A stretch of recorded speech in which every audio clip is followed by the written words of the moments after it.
দর্শক, আমি এই মুহূর্তে দাঁড়িয়ে আছি বগুড়ার শেরপুর উপজেলার ধনুটমোড় অঞ্চলে। দর্শক, দেখতে পাচ্ছেন আমার পেছনেই শরীফ ওসমান হাদি চত্বর ঘোষণা করা হয়েছে এই ধনুটমোড়ের গোল চত্বরটিকে। গতকালকে ছাত্র জনতার উদ্যোগে একটি ব্যানার লাগিয়ে শহীদ ওসমান শরীফ হাদি চত্বর ঘোষণা করা হয়েছে।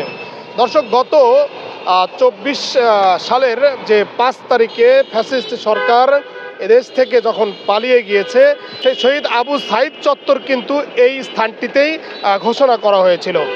আবারও এই শরীফ ওসমান হাদিকে হত্যা করার পর এই চত্বরটিকে কিন্তু শরীফ ওসমান হাদি চত্বর হিসেবে ঘোষণা করা হয়েছে। জনমনে একটু প্রশ্ন জেগেছে যে একই জায়গায় দুই ব্যক্তির চত্বর ঘোষণা করা আসলে বিষয়টি কেমন হয়ে গেল।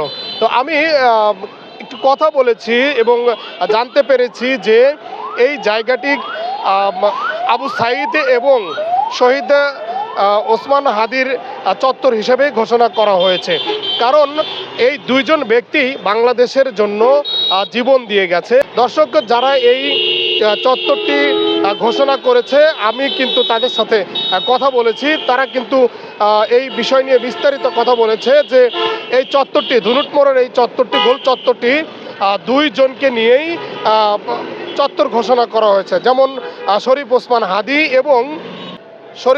হাদি এবং আবু সাইদ চত্বর নামেই কিন্তু পরিচিত হবেন এই ধনুটমোড়ের এই গোল চত্বরটি।